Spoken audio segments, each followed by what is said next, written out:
you've joined your husband, si Mateo, in the Sun Life family? Very thankful po. Actually, pleasant surprise siya sa akin. Sinabi po na, Sun Life was inviting you to become one of their brand ambassadors. Sabi ko, talaga ba, love? Sabi ko, salamat. But to be honest po, no, meron akong mga konting apprehensions po, mga questions lang. Sabi ko, love, paano ba to? Kasi meron akong mga concerns. Siyempre, we're a newly married couple, we're young, at first time ko rin naman po mag-asawa. Naman, sana first and last, di ba, my love? So, so sabi ko, mahal, di ba, siyempre, pag endorser ka, merong set of expectations from you as an endorser. So, medyo merong fear po na baka hindi maka-deliver. But ang asawa ko was talagang very self-assured siya, and he was very confident about his family dito po sa Sun Life. Sabi niya sa akin, love, don't worry. Don't be afraid to ask questions from the team. Because like you, before, pareha tayo, love eh. I had a lot of questions, pero ang Sun Life family ko really helped me and guided me na talagang all the way, di ba, love, sa financial planning, how to grow your money. Maaga ka nagsimula, love, and I'm very, very proud of my husband. Hindi ko lang po, hindi lang po ako open. I'm very vocal about it because syempre gusto ko po yung personal life namin as a couple ay sa amin din lang din. But syempre, hindi naman po may iwasan yan because medyo ganun. Pati talaga po yun ang buhay namin as public figures. So, I'm very happy and proud to be part of a company who values the future of Filipino families, and ang kanilang whose goal is to really educate people about financial literacy. Napaka-importante nun. Kasi ano yun eh, I think kapag ka nagkaanak tayo, yun ang kailangan equip ang anak natin pagdating sa pera, kasi kailangan talaga po yun para hindi maloko ang anak mo, di ba, love? Yan, so, ganon din. yeah, that's the goal of financial. Palakpakan muna natin si Sarah, napakagaling niya magsalita. I think she answered all the questions. I honestly don't even understand where the doubt was coming from. Sometimes I wasn't looking at you. Kasi nininervous po ako. Usaping pera, nai-intimidate talaga. She's actually very intimidated coming here. Sabi niya, love, Sun Life sigurado ba yan? Sabi ko, love, I've been with Sun Life for 8 years, and I started from kumbaga not knowing anything. And, you know, Sun Life has really developed my knowledge about finances and investing and all these things. No, so I'm very thankful. No, ang galing ng ang galing talaga ng Sun Life because they guide you throughout the years and every step of the way they guide you. So maraming salamat sa Sun Life, and now welcome to Sun Life. Thank you po. And let's start with the question. For the trust. Thank you.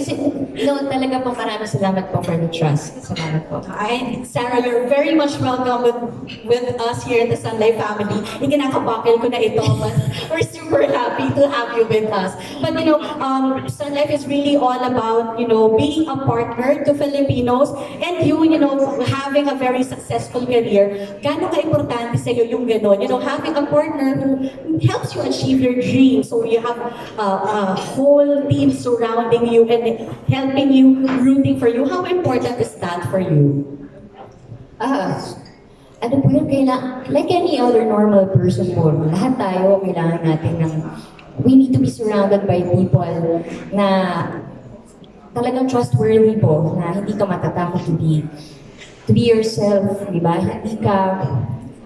Hindi ka mag-aalangan na dapat lagi ako best foot forward. Paano pag nakita nila yung ganito ko, yung mali ko, baka layuan nila ako. But importante, lalo-lalo na people who will ground you. Yan, who will be completely honest with you. Pag may nakikita sila na, oh, Sarah, parang medyo mali itong ginawa mo, parang ingat dyan, ganyan. Yung talagang who is, kasi kami po, ang different siguro sa amin as part of the entertainment business, kami mismo po yung produkto eh. So pag lumabas na kami, the moment na lumabas kami ng bahay, eto na! Mateo Gutierrez, Sarah Geronimo, o Payola Pascual, or Inigo Pascual, kami mismo yun eh.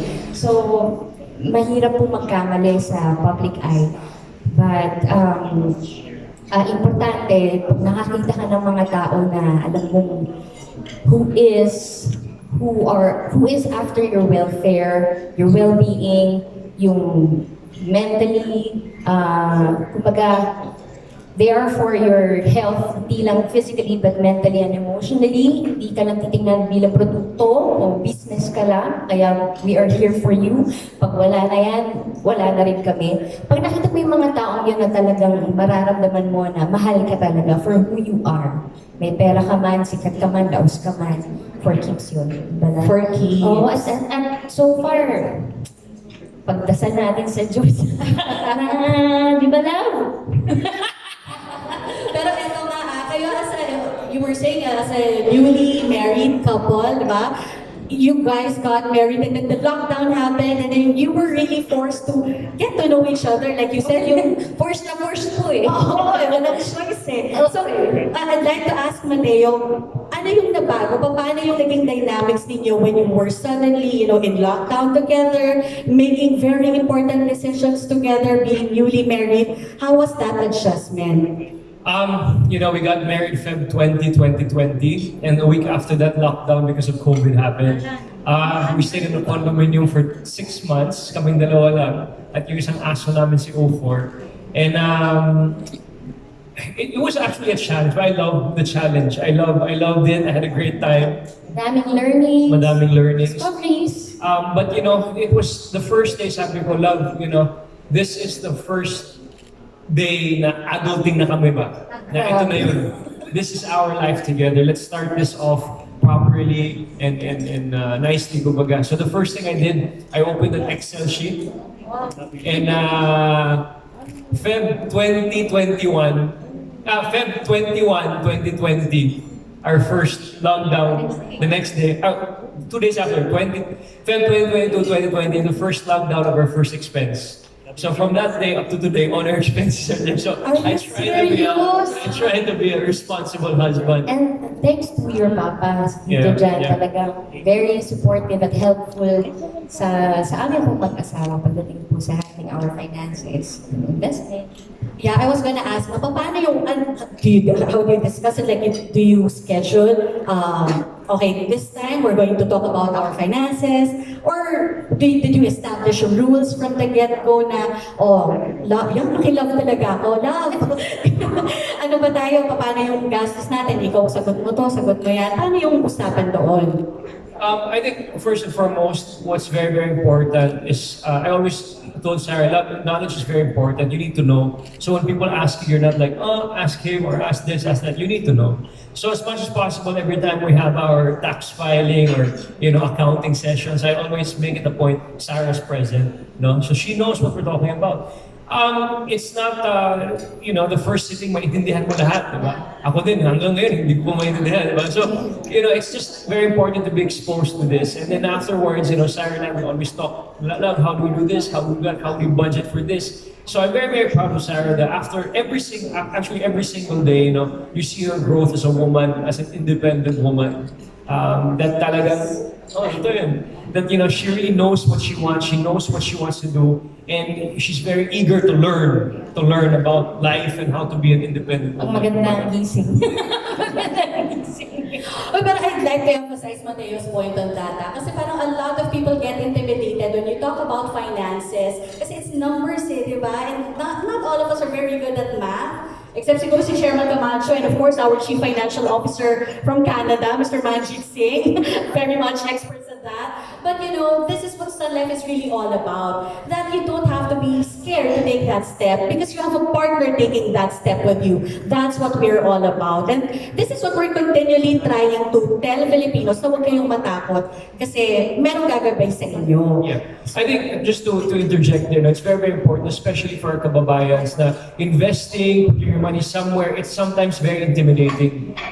Like all the campaigns we've been doing for 8 years now, Sun Life has given opportunities for our kababayans to invest for as low as 500 pesos or 100 pesos, if I'm not mistaken, yes. So it's very important to explain to them properly that these investments are for long-term appreciation, kumbaga. They appreciate this after 20, 30 years. Now when you think it's not there, but boom, you open, uy, it's there pala. So that's what we always discuss with Sarah and Love. We really have to prepare for the future. Not for today, not for tomorrow, not for next year, but for when we have kids, when they're going to high school, when they're going to college. So we try to think long term.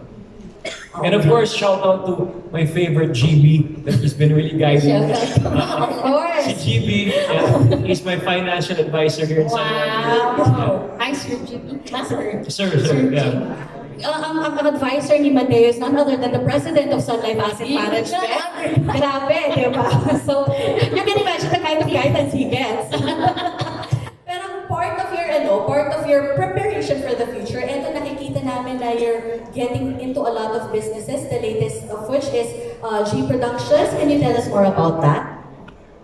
Paano ba nag-umpisa yun, Love? Nung nag-usap yata so kami mag-asawa, sabi ko, Love, no? Parang may mga nakikitaan kami ng potential sa mga artists na parang we feel like kulang ng push eh. Di ba, Love? Parang galing nitong artist ito pero hindi na pupush masyado, hindi na ma-maximize yung kanyang yung talento niya, yung capabilities niya as an artist. And ako din po, may mga, makikita ako, marinig ako ng music na i-offer po sa akin, pero meron akong may isip na certain artist na parang mas bagay ito sa artist na to. So parang sabi ko lang, parang nice na in the future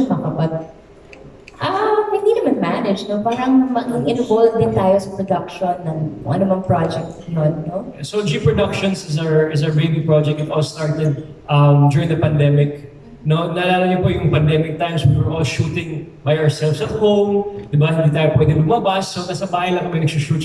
Tapos sabi namin ni Sarah, Love, gawa nga tayo ng production company, G Productions. Tapos nawanan lang. And afterwards, we took it seriously. And G Productions is here. We've been co-producing projects with Viva, of course, our management, for 2 years, a year. So Sarah's music videos, her concerts this coming July 7. Sana makapunta kayo sa Araneta July 7. Proud na proud si Boss. Bakas tayo dyan. No, but more importantly about the bakas and everything, Sarah, we're really encouraging Sarah that she owns, this is hers. She's the president of G Production. She has creative control in doing what she wants to do. Yes, actually yun, Love, no? Yeah. The creative control. Ako, extra na ako. I'm just here to support my wife. But, I want to make her feel that she can do what she wants to do. With G Productions, with Viva. And this is her company. So, I'm just here to support for her, the legs here, down here. But it's all her brains and it's all her creativity. So, that's G Productions. And G Studios, which is our physical studio, we're opening end of July. So kung gusto nyo mag-shooting, doon po tayo sa G Studio sa Alabang. Yes. So we're opening July. Wala po kasing studio sa Alabang eh. Yeah. And marami tayong mga kaibigan from the industry who live in In the South. Yeah. So, my wife has a businesswoman heart. It's inside her. Actually, talaga. Yes. So I'm just there to support her. Kasi And, po, on the creative side lang talaga po ako eh. Kasi lumaki din naman na gano'n eh. Di ba, Love? But, yeah. Kasi part yun ng growth mo, tama yun, Love, na maging maalam ka sa pera. Di ba? Kasi parte yan ng buhay, di ba po?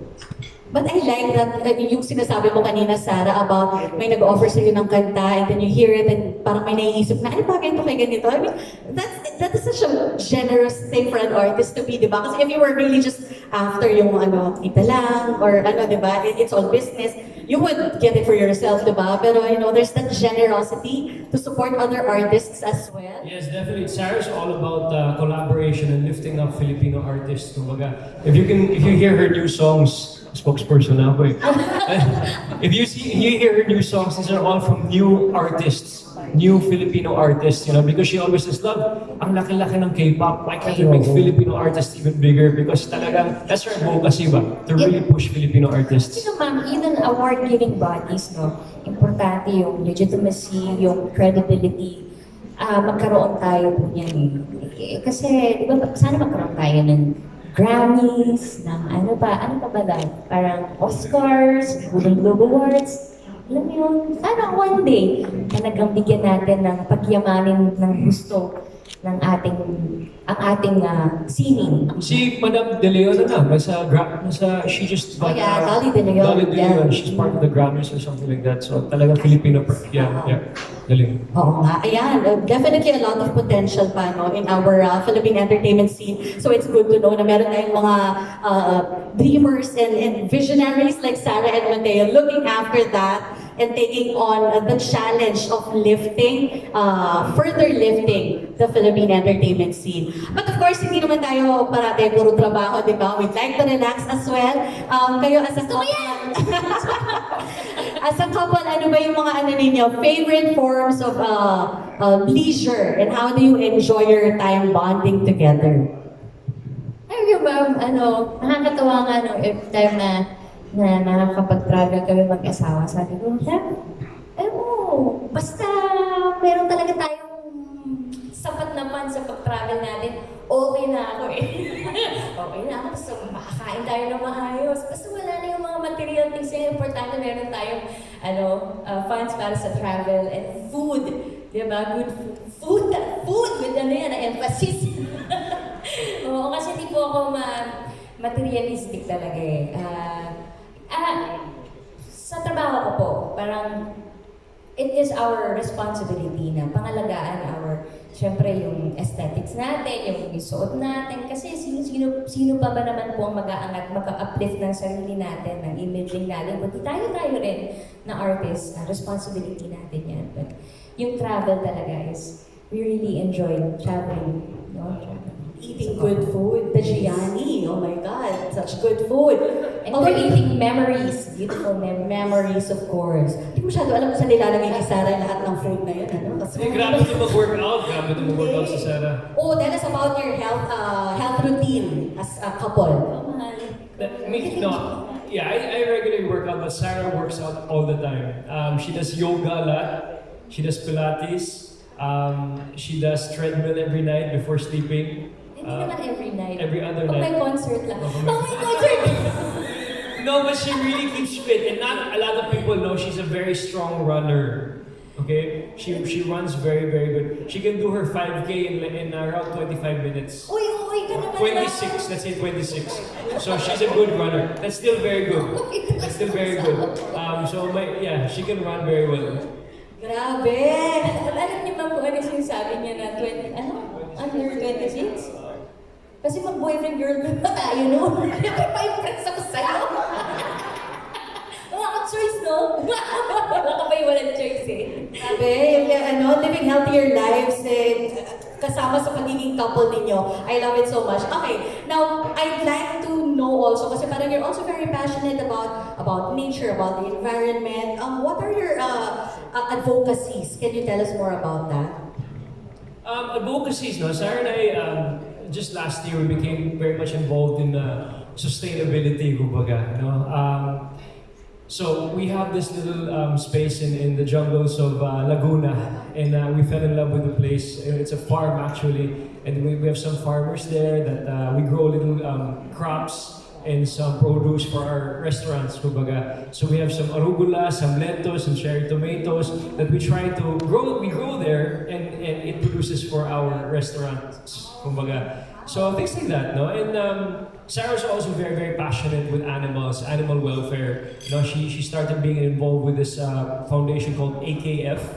Animal Kingdom Foundation. Animal Kingdom Foundation. So basically, their whole messaging is to stop animal cruelty. Animal cruelty, diba?